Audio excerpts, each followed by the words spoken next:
Hello guys, today we will study the book of Malhar, chapter 2, तीन बुद्धिमान।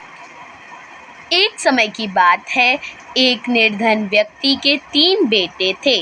वह प्रायः अपने बेटों से कहता, मेरे बेटों, हमारे पास ना तो रुपया पैसा है और ना ही सोना चांदी, इसलिए तुम्हें एक दूसरे को प्रकार का धन संचित करना चाहिए। हर वस्तु और स्थिति को पूर्णतः समझने और जानने का प्रयास करो, कुछ भी तुम्हारी दृष्टि से ना बच पाए।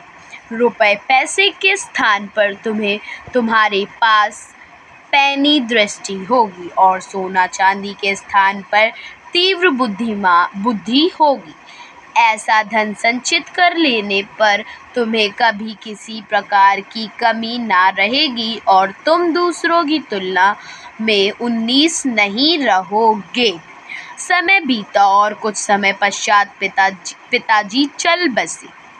बेटे मिलकर बैठे, उन्होंने सारी स्थिति पर विचार किया और फिर बोले, हमारे लिए यहाँ कुछ भी तो करने को नहीं है। आओ घूम फिर कर जगत देखें। आवश्यकता होने पर हम चरवाहों या खेत में श्रमिकों का काम कर लेंगे। हम कहीं भी क्यों ना हो भूखे नहीं मरेंगे।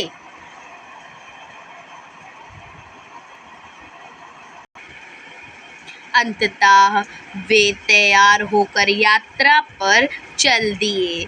उन्होंने सुनसान वीरान घाटियां लांघी और ऊंचे ऊंचे पहाड़ों को पार किया। इस तरह वे लगातार 40 दिनों तक चलते रहे।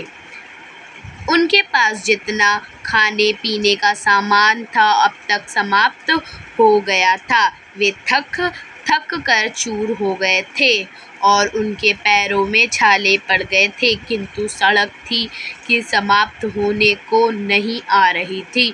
वे आराम करने के लिए रुके और पुनः आगे चल दिए।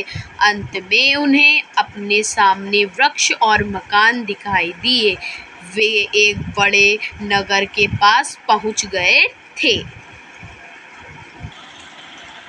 तीनों भाई बहुत प्रसन्न हुए और शीघ्रता से पग बढ़ाने लगे। जब वे नगर के बिल्कुल निकट पहुंच गए तो सबसे बड़ा भाई अचानक रुका। उसने धरती पर दृष्टि डाली और बोला, थोड़ी ही देर पहले यहाँ से एक बहुत बड़ा ऊंट गया है।